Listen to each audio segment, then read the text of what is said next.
Ayyoo fi abboo koo akkam nagaa jirtu? Hunduu duubattaa hafuu fi nagaa qabdu? Haalli jireenyaa akkamii? Mee wal faana yaatu? Dararaaf gadadoo wajjin keessummeessitu? Hongee beelaf dullummaa wajjin dabarsitu? Anis nagaan qaba kunooti waanuma hundaafuu. Silaa akka yaadaatiif du'ee jira rabbii guddaafuu. Waanuma keessa yaadaa gad hin ciifne hirriibaafuu.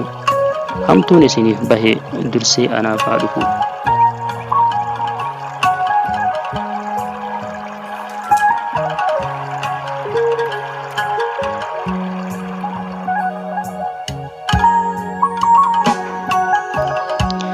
Nagaa siin gaafadheen quufne meetti deebuu takkaayyuu maadhaa maatiin akkamii sa'a namni nagaayyuu kookoo qaama keessaatiif ko'ummaan qa'ee keessaa jeedala re'ee guurtuu fi eeydoon obruu jaldeessaa waraabessa halkaniitiif halkan deemtuun bineensaa hundaa baachaa jiraattu akkamiree odeessaa akkamii haalli jireenyaa eeydoon obruu fageenyaa ba'aan bishaan jarkeenaatii fi dhimpisaan mana keenyaa mana booroon dhimpisuu ka jireenyaa si dhiphisu halkanuu si raffisu silaa alaamana baqatu kan manni alan caalle gaddaaf gadadoo keessummeessi turee kayyoomillee wallaalle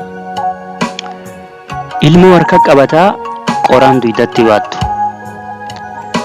beelaaf dararamuu malee maal argitanii nyaattu rakkinaaf muddama keessummeessaa wajjumaanuu jiraattu akkasuma wajjiinuu akkam nagaanaa jirtu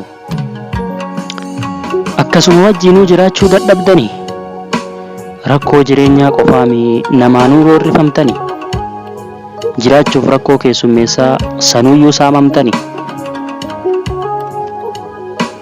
haala hamaa kana keessa shororkeessaa jedhamtanii lafuma keessan irrattuu jiraachuu dadhabdanii roobamee qafacaafattanii garuu takkaan muranne beelaf hongeen baay'atee namni isiniin hubanne lafti rabbii goggoydee bishaan maddan arganne horiinuu rakkattanii halkan guyyaa hiraartu rakkoon baay'atuu malee takka sirraan irratu rakkoof beelan hubamtee ilmaan si jala dhumtuu har'as wajjin jiraachaa hundaa keessummeessitu biyyi biraa rakkatuuyyuu mootummaa ofii qabu gaafatiin beeloftu gargaarsaan si dhaqqabu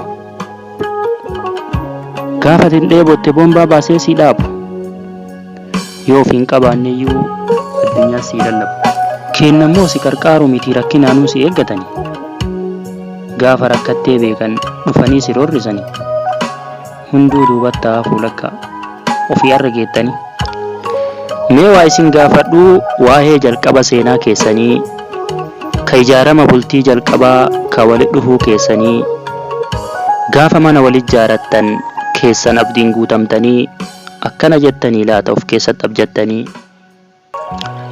har'a jabaannee hojjanna bor akka ittiin gammannu boru bal'ifannee jiraachuu fi har'a boqonnaan fudhannu jireenya fuula keenya duraatiif gammachuun akka jiraannu caccabnee hojjechuu qabna takka ofirra millanu jettanii wal kakaaftaniiree miira keessa keessanii ilaalcha fuulduraatiif abdiidhaan guutamtanii akkana jettanii laata of keessa abjattanii har'a jabaannee hojjannu bor abbaa mileenaraati abbaa fardaa fi gaangee abbaa loon 2000 abbaa hoolotaaf re'ee abbaa sangoota 1000 jireenya quufaaf badhaadhaa kan fuula keenya duraati jettanii abjattanii laata moo waan kana caalaati akkana jettaniire fuula keenya dura jireenyi badhaadha ilmaan hedduus dhallee soorannis dhadhaadha ganaa itti baanaa jireenya bal'inaa jabaannee hojjanna maalumaaf callifna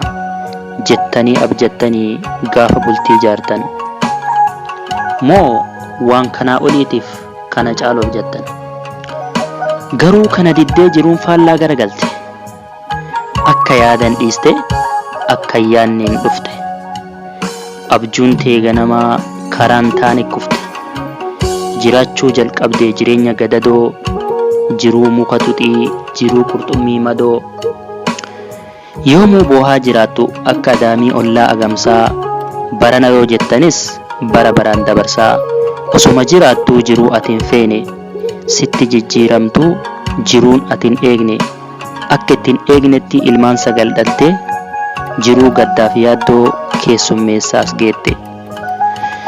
Gammaddeen jiraattu yoomuu akka namaa otuma jiraattu jireenya manaamaa ilmaan guddifachuuf hedduu dararamaa jireenya waadamaa jiruun abaaramaa lubbuun kiyyas badee isiniif dhabama. Ilmaan hedduu dhaltan garuu ittiin oolle quc jettanii teettu akka waan hin dhalle. Ilmaan teessan akka ilmaan qocaatti gargarii faca'anii ifumaa jiraachuuf si'uu dagatanii waldhaansoo jireenyaa harkaan wal qabanii ufiiyyuun jiraanne yoomsi yaadatan.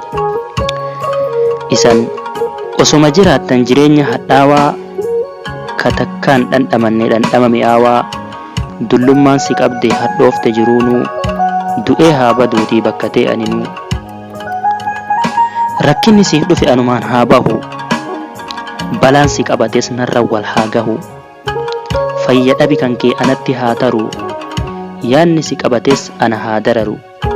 Aayyoof abboo kiyya waaqni dachiif samii lubbuu kee haa maaru.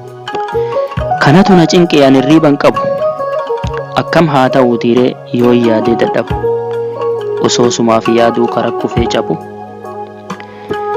Karaan milkaa'inaa kan na duraa maqee barbaadeen arganne eessa akka dhaqe ufuu jiraachisuuf boollamee qaseenaa qaanjibbuun iddamee bofni na ciniinaa harkaa gara afaanii jireenya hanqinaa rizqii yoon argadhu hunduu gara afaanii takka akka namaa hin rafne garaanii siif yaadee si yaaduu gubadhe keessi koo akkanaaf dabarsunaaf kadhu rabbii koo.